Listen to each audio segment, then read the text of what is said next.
皆様こんにちは。ジオラマ制作担当のアトリエモリジです。地理学出身で時々地理的エッセンスを加えたジオラマを作っています。今回は2025年2月8日に開催されました東京ジオラマ展で私たちの隣のブースに出展されていらっしゃったミニチュアジオラマ3カーズさんが制作された大作東急池上線のレイアウトを皆様にお届けしてまいります。自動運転、踏切サウンドなどもしっかりと動画で撮影してきました。最後までお楽しみいただけましたら幸いです。ちなみに3カーズさんご自宅には池上線とは別に大きなレイアウトを建設されていらっしゃるので、概要欄に YouTube チャンネルのリンクを貼ってあります。ぜひご覧になられてみてください。作品は 300mm×600mm のボード4枚に再現されていまして、4つ合わせると幅が 1200mm で奥行きが 600mm、 つまり畳1枚ないサイズに都会の情景がこれでもかってぐらいに再現されています。お酒をたしなみながら楽しめるようなっておっしゃってたような、そんな作品にされたかったそうで、あれでも制作中にお酒を飲みながらだったかな、それじゃ私ですよね。どっちにしてもこれはお酒が進みますよね。3両編成程度の電車が走り回る光景っていうことで、そういうイメージにぴったりだったのが池上線だったそうです。ご家庭では衣装ケースに収納するっていうことを前提に設計されているそうで、分割式で制作されていらっしゃいます。収納式なのでほこりも安心ですよね。もう一回お話しするんですけど、畳1枚ないサイズでこの迫力ってすごくないですか？レイアウトには複線エンドレスが敷かれていて、画面の上側には駅があります。駅を出た線路は住宅街をかき分けるようにして抜けていって踏切を渡っていきます。直線区間では本物の池上線のように道路と並走して踏切を越えると再び曲線区間に入り、レイアウトの真ん中の大通りと踏切で交差して、今度は中層建築物の合間を抜けて再び踏切と交差して駅に戻ってくるというプランになっています。魅力がたくさん詰まった作品なので、一つ一つ細やかにご紹介してまいります。レイアウトの手前には久我原駅風の駅が再現されていて、このレイアウト内は久野原駅として再現されています。蒲田方面の新しい駅舎と五反田方面の古い駅舎の双方が再現されていました。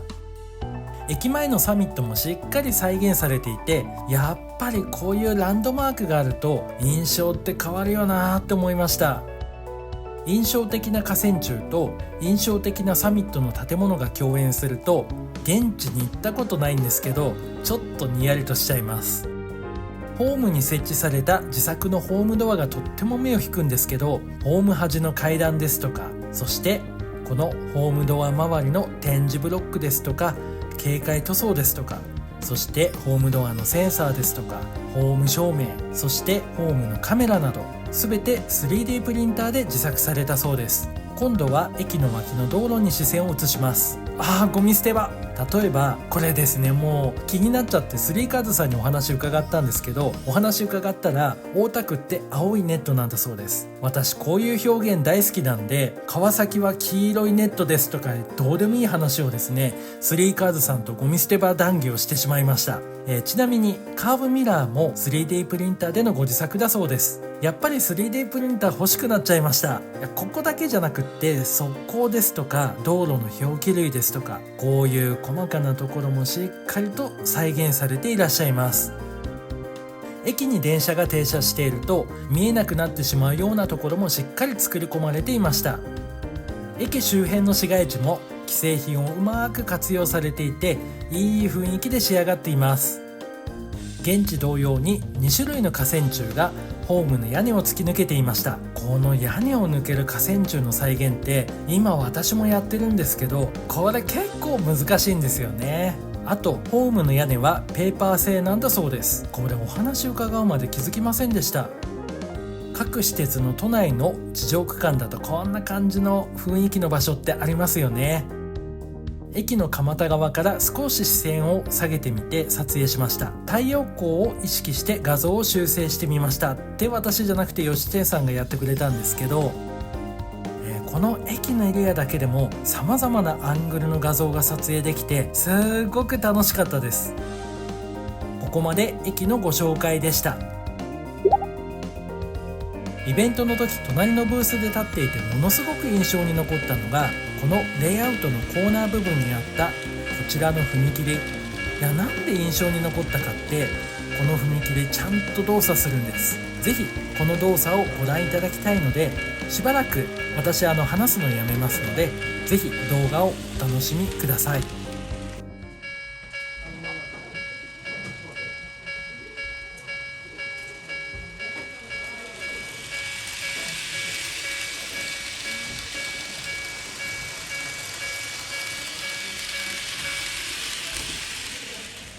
いかがでしたでしょうか。少し視点を変えて踏切を俯瞰してみます。線路周りにはケーブルトラフが再現されていまして線路脇には特殊信号発光器そしてはしごも設置されています。線路周りだけでなく街の道路周りもぜひ注目していただきたいのですが自転車の走行帯ですとかこのように側溝ですとかマンホールも再現されています。こちらの道路も同様に路面表記がしっかり再現されていました。街並みの建物は既製品を活用されていて池上線沿線で見られるような光景がうまく再現されています。線路柵、機械箱、車上紙など 3D プリンターで自作されていてこのレイアウトでは至る所に自作の小物類が設置されています。レイアウトでもかなり目を引く存在感のある河川柱も 3D プリンターで自作されたそうでこれだけの数があると圧巻ですよね。このタイプの河川柱が連立していると池上線らしさがぐっと引き立ちます。最近は行ってないんで分かんないんですけど昔の西武線とかもこんな雰囲気だったなぁなんて思いました。集合住宅の脇のゴミ集積所ではネットが追加工作されています。やっぱりこういう再現って楽しいですよね。踏切周りのレーザーセンサーですとか全方位警報器は 3D プリンターで自作されたそうです。分割式レイアウトなので何箇所かにバリアブルレールが設置されてるんですけど板と板の境界があんまり分かんないことにすっごくびっくりしました。かなり工夫されたんだろうなって思いました。踏切の右側ちょうど道路の右端がどうやら境界線のようでした。単調になりがちな直線区間には信号機が設置されていてあちこちに見ていて飽きさせないようなギミックがありました。目を凝らしてみるとこことここに特殊信号発光器が設置されています。ここにはゴミ集積所がありました。そしてこちら側にも信号機が設置されていてこのように信号機も光ったり動作したりするとやっぱり楽しいですよね。ところでレイアウトでいつも頭を悩ませるのがコーナー部分角の扱いだと思うんですけどこちらのコーナーには自作のパーツでコインパーキングが再現されていました。いやありますよねこういう狭小敷地の駐車場ってブルーシートがあるのもすっごくいい感じです。なんか川崎とかでありそうです。この駐車場のあるコーナー少し引いて撮影しました。こういう雰囲気って結構ありますよね。以前豪徳寺あたりでこんな雰囲気のところに車を止めた記憶があります。そして駅の近くのコーナーはこの画像のように中層の建物が並んでいます。こうした建物の立地分布もしっかり観察しないと気づかないところですよね。一方で先ほどご紹介した踏切周辺は今度は低層住宅街が再現されていてコーナー部分にも一般の住宅が設置されていました。最後になるこちらのコーナーも駐車場になってるんですけど先ほどとは違って月決めの駐車場になってるようでした。いやなんでそんなこと言うかって先ほどのコインパーキングとは異なる縁石が再現されていてこうやって見る人の想像力を刺激する見せ方っていいですよね。そして電柱にはクロージャーが再現されていました。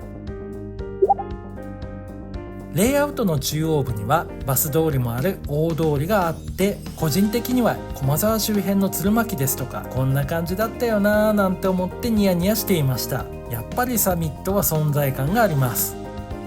駅前から見たサミットがこんな感じなんで周囲の建物の見え方が違うだけで、簡単に言うと見る角度変えるだけで全然違う建物になってしまうっていうのがすっごく新鮮でした。こういう場所世田谷にもありますよね。市街地の雰囲気をすっごくよく再現されていらっしゃいます。スリーカーズさんともお話ししたんですけど、この東京都で見られる緑のガードレール、私も駒沢大学駅のジオラマで再現したので、ありますよねって盛り上がっていました。公園も再現されていて、ちょっと皆様ご覧ください。ブランコと運転があります。これすごくいいですね。運転懐かしいです。ブランコは数年前に川崎区で久しぶりに乗りましたが、運転はもう子供の頃から触れていません。スリーカーズさんに伺ったら、遊具は 3K 製品を使用されたそうです。別角度から撮影しました。ブランコ確かに柵で囲まれてますよね。こうした再現力も普段の観察ですよね。動画を編集していて気づいたんですけど、砂場もありました。砂場の脇に階段が見えるから、これ滑り台でしょうか。ニヤニヤですよね、こういうの。運転の奥にはベンチもありました。様々に組み合わせてオリジナルの情景を作り出しているというところがすごいです。線路側から見た市街地です。池上線に限らず、こういう雰囲気の場所って都内でよく見られますよね。ここからは自動運転の様子をご覧いただきます。トミックス製品を使用していらっしゃいました。ご覧のように上下線ともに電車が駅に近づくと自動減速して電車は駅に停車します。この動画みたいに微妙に上下線で時間差があるとめっちゃリアルですね。電車は一定時間停車した後にご覧のように自動で発車します。自動運転面白いです。最後にもう一度別角度から自動運転の様子をご覧いただきます。踏切音が始まるのもぜひお聞きください。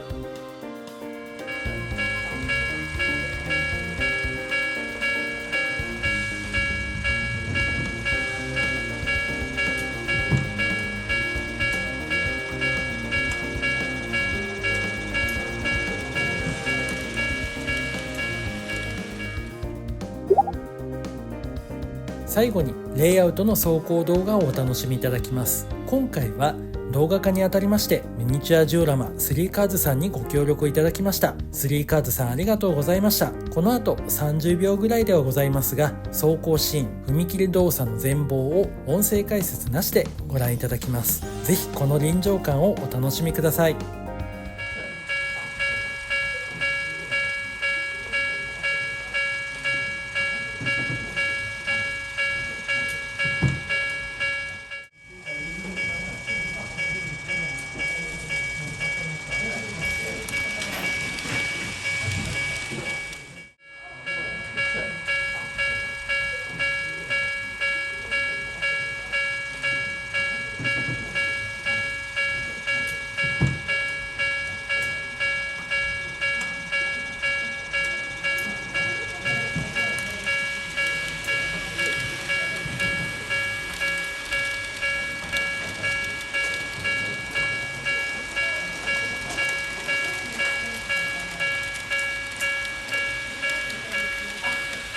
今回も最後までご覧くださいまして誠にありがとうございました。また次の機会にお会いできることを楽しみにしております。ありがとうございました。さようなら。